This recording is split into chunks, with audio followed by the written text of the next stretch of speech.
जय हिंद फ्रेंड्स। मैं बलराम सिंह आपके दोस्तों का अपने यूट्यूब चैनल इग्नाइट पे एकेडमी में हार्दिक स्वागत एवं अभिनंदन करता हूं। आशा करता हूं कि आप स्वस्थ और आनंद होंगे। आज की क्लास में मैं एक बहुत ही महत्वपूर्ण डेरिवेशन वैद्युत द्विध्रुव के कारण उसकी निरक्षीय स्थिति में उत्पन्न वैद्युत विभव का व्यंजक प्राप्त करेंगे। इसे समझने के लिए हम देखेंगे, माना एक वैद्युत द्विध्रुव ए बी है।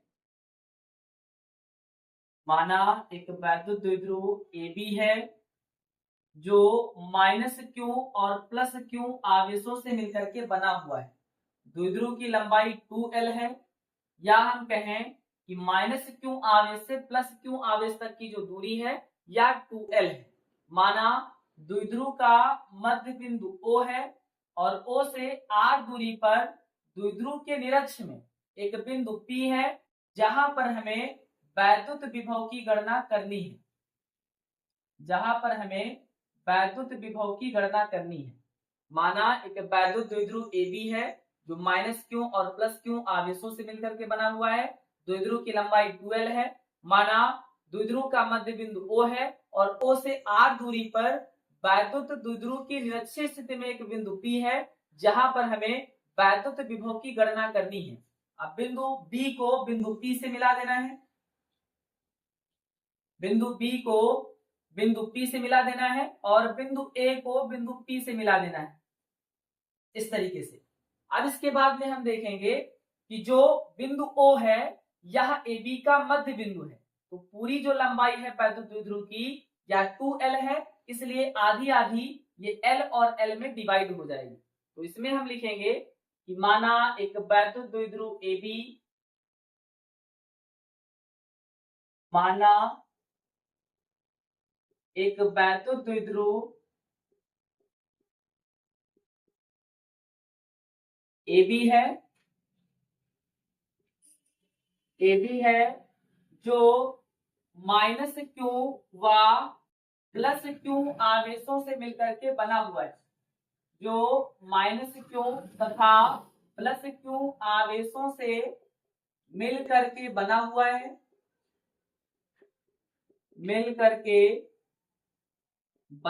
है, माना द्विध्रुव का मध्य बिंदु O है। माना द्विध्रुव का मध्य बिंदु O है, मध्य बिंदु O है। बिंदु O से r दूरी, या हम कहें मध्य बिंदु O से r दूरी पर द्विध्रुव के निरक्ष पर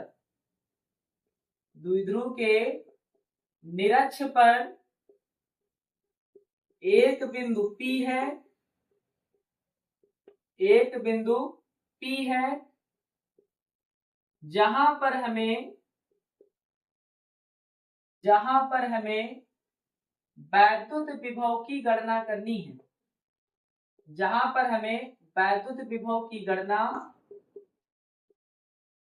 करनी है। यानी माना एक वैद्युत द्विध्रुव AB है जो -q और +q आवेशों से मिलकर के बना हुआ है। माना द्विध्रुव का मध्य बिंदु O है और मध्य बिंदु O से r दूरी पर द्विध्रुव के निरक्ष में एक बिंदु P है, जहां पर हमें वैद्युत विभव की गणना करनी है। अब यहाँ पे हम देखेंगे कि जो मध्य बिंदु O है यह द्विध्रुव को दो बराबर भागों में बांट रहा है। तो अगर द्विध्रुव की पूरी लंबाई 2l है तो आधी आधी लंबाई ये L और L में डिवाइड हो जाएगी। बिंदु B को बिंदु P से मिलाएंगे और बिंदु A को बिंदु P से मिलाएंगे। अब इसके बाद में हम यहाँ पे देखेंगे कि दो समकोण त्रिभुज बन जा रहे हैं। पहला एक समकोण त्रिभुज POB बनना है और दूसरा समकोण त्रिभुज POA बनना है। यहाँ पे बिंदु B से बिंदु P तक की दूरी ये बिंदु A से बिंदु P तक की दूरी के बराबर होगी। यानी हम कह सकते हैं कि जो AP है यह आपका BP के बराबर होगा। तो किसी एक त्रिभुज की सहायता से, किसी एक समकोण त्रिभुज को लेकर के पाइथागोरस प्रमेय की सहायता से हम BP या फिर AP के मान को निकालेंगे। अब पाइथागोरस प्रमेय क्या होता है कि जो कर्ण का स्क्वायर होता है या लंब का स्क्वायर और आधार के स्क्वायर के योग के बराबर होता है।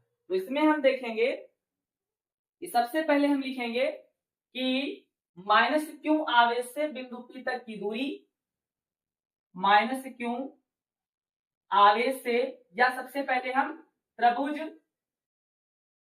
POA या फिर हम त्रिभुज POP में आएंगे। इसी एक त्रिभुज को ले लेंगे, तो त्रिभुज POA में पाइथागोरस प्रमेय से, पाइथागोरस प्रमेय से, यानी सबसे पहले हमें AP और BP का मान पता होना चाहिए, तब हम माइनस क्यू आवेश से बिंदु P तक की दूरी को ज्ञात कर पाएंगे और प्लस क्यू आवेश से बिंदु P तक की दूरी को निकाल पाएंगे। तो लिखेंगे त्रिभुज POA में पाइथागोरस प्रमेय से, पाइथागोरस प्रमेय क्या होता है, कर्ण का स्क्वायर, तो इसमें कर्ण क्या हो जाएगा, कर्ण हो जाएगा आपका AP, AP का स्क्वायर बराबर लंब का स्क्वायर, तो लंब इसमें हो जाएगा OP या हम कहें PO, OP का स्क्वायर प्लस आधार स्क्वायर, तो आधार क्या हो जाएगा, आधार हो जाएगा OA, तो ये हो जाएगा OA का स्क्वायर, यानी त्रिभुज POA में कर्ण का स्क्वायर यानी AP स्क्वायर, ये बराबर होगा लंब का स्क्वायर यानी OP स्क्वायर प्लस आधार का स्क्वायर यानी OA स्क्वायर के। अब यहाँ पे हम देखेंगे कि आधार और लंब का मान दिया गया है, कर्ण का मान नहीं दिया गया, तो उसी कर्ण के मान को हम पाइथागोरस प्रमेय की सहायता से ज्ञात कर लेंगे। AP स्क्वायर बराबर क्या हो जाएगा, इसको हम लिख सकते हैं AP स्क्वायर बराबर OP स्क्वायर, तो OP स्क्वायर का मान क्या है, OP स्क्वायर का मान R है, तो ये हो जाएगा R का स्क्वायर, OP का मान R है तो OP स्क्वायर यानी R का स्क्वायर प्लस OA, OA का मान क्या है L, तो OA स्क्वायर है तो ये हो जाएगा L का स्क्वायर। अब हमें मान निकालना है केवल AP का, यहाँ पे AP स्क्वायर लगा हुआ है, तो यहाँ से हम स्क्वायर हटाएंगे तो इक्वल टू के दूसरी साइड में अंडर रूट लग जाएगा, यहाँ से स्क्वायर हटेगा तो यहाँ पे अंडर रूट में पद आ जाएगा, under root R square plus L square, यानी AP का मान क्या निकलेगा, तो AP का मान निकलेगा under root R square plus L square. अब हमें पता है कि जितना मान AP का होगा उतना ही मान BP का होगा, यानी जो दूरी बिंदु A से P तक की होगी वही दूरी आपकी बिंदु B से P तक की होगी।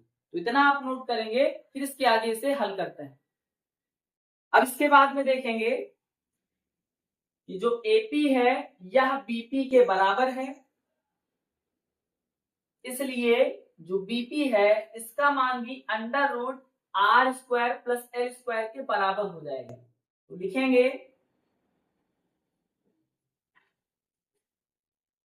चूंकि जो AP है ये इक्वल होगा BP के, इसलिए BP का मान भी क्या हो जाएगा, तो BP का मान भी बराबर हो जाएगा under root R square plus L square के, यानी AP का मान निकला है under root R square plus L square के, तो BP का मान भी बराबर हो जाएगा under root R square plus L square के। क्यों, क्योंकि B से P तक की दूरी A से P तक की दूरी के बराबर है।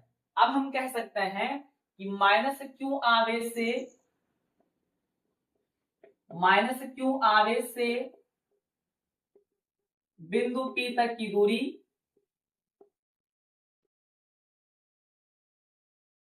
माइनस क्यू आवेश से बिंदु P तक की दूरी, तो ये इक्वल हो जाएगी under root R square plus L square की, तो लिखेंगे बराबर हो जाएगी under root R square plus L square की, यानी या हम कहें कि बिंदु A से बिंदु P तक की दूरी, या फिर हम कहें माइनस क्यू आवेश से बिंदु P तक की दूरी, ये बराबर होगी under root R square plus L square की। अब इसके बाद में हम देखेंगे कि बिंदु B से बिंदु P तक की दूरी, या फिर हम कहें कि प्लस क्यू आवेश से बिंदु P तक की दूरी, ये भी बराबर हो जाएगी under root R square plus L square की। तो लिखेंगे कि प्लस क्यू आवेश से बिंदु P तक की दूरी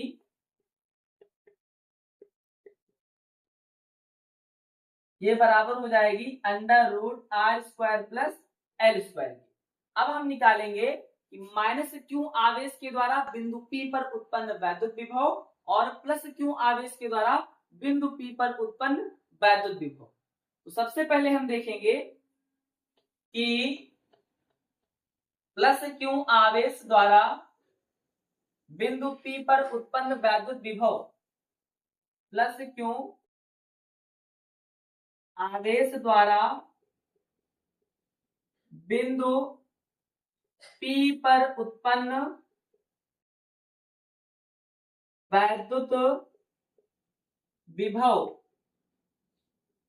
यानी V1 बराबर, फार्मूला होता है बिंदु आवेश के कारण वैद्युत विभव का V equal to 1/4πε0 into Q upon R। तो यहाँ पे V1 बराबर हो जाएगा 1/4πε0 इंटू Q, प्लस Q से है तो Q ही रहेगा, अपॉन R। तो R का मान क्या है, तो प्लस Q आवेश से बिंदु P तक की दूरी ये होती है √r² प्लस l² के बराबर।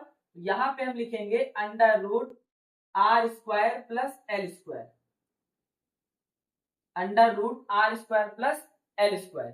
इसे हम मान सकते हैं इक्वेशन नंबर फर्स्ट, इसे हम मान सकते हैं इक्वेशन नंबर फर्स्ट, यानी V1 बराबर 1/4πε0 into Q upon √r² plus l²। अब इतना आप नोट करेंगे।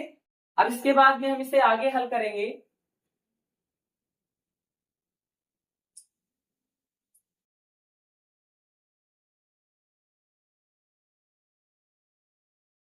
लिखेंगे -Q आवेश द्वारा बिंदु P पर उत्पन्न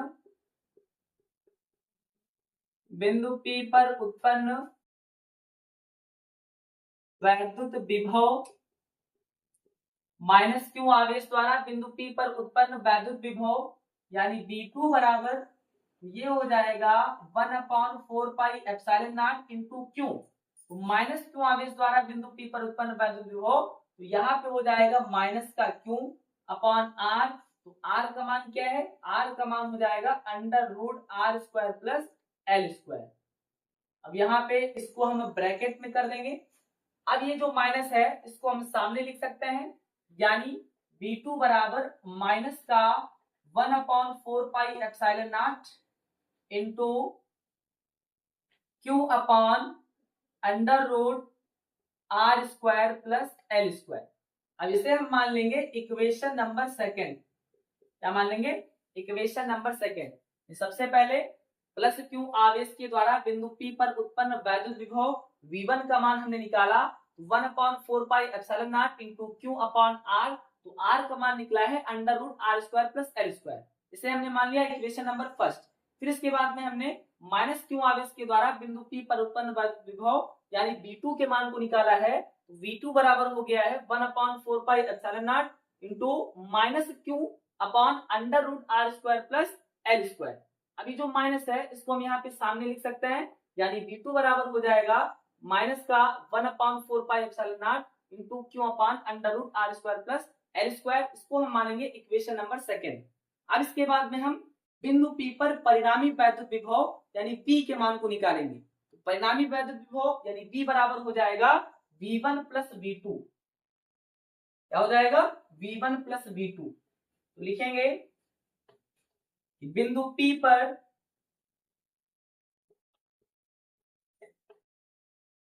परिणामी वैद्युत विभव, बिंदु P पर परिणामी वैद्युत विभव यानी V बराबर ये हो जाएगा V1 प्लस V2। बिंदु P पर परिणामी वैद्युत विभव V बराबर V1 प्लस V2। अब इसके बाद में हम V1 और V2 के मान को इस फार्मूले में रख देंगे।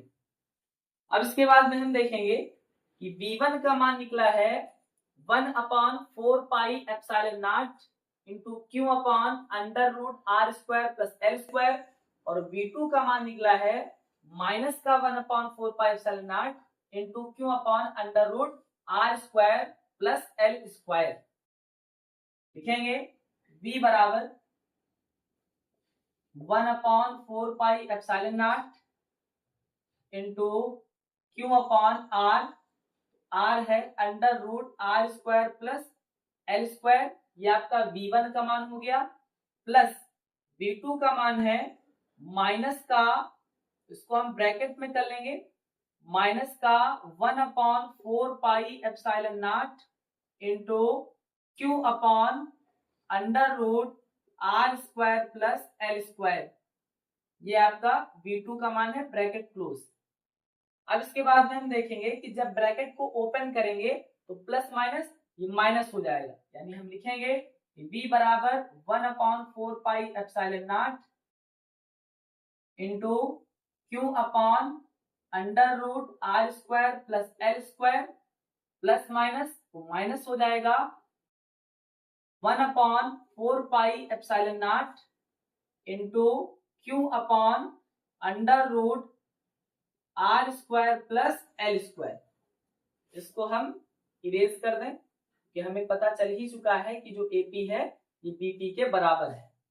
अब इसके बाद में हम देखेंगे कि प्लस का 1/4 pi epsilon naught into Q upon under root R square plus L square है, और दूसरे पक्ष में या हम कहें दूसरे पद में माइनस का 1/4 pi epsilon naught into Q upon under root R square plus L square है।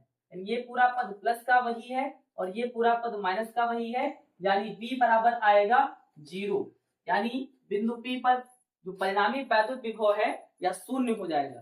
अतः हम कह सकते हैं कि वैद्युत द्विध्रुव के कारण उसकी निरक्षीय स्थिति में उत्पन्न वैद्युत विभव का जो व्यंजक होता है या शून्य होता है, यानी b बराबर 0।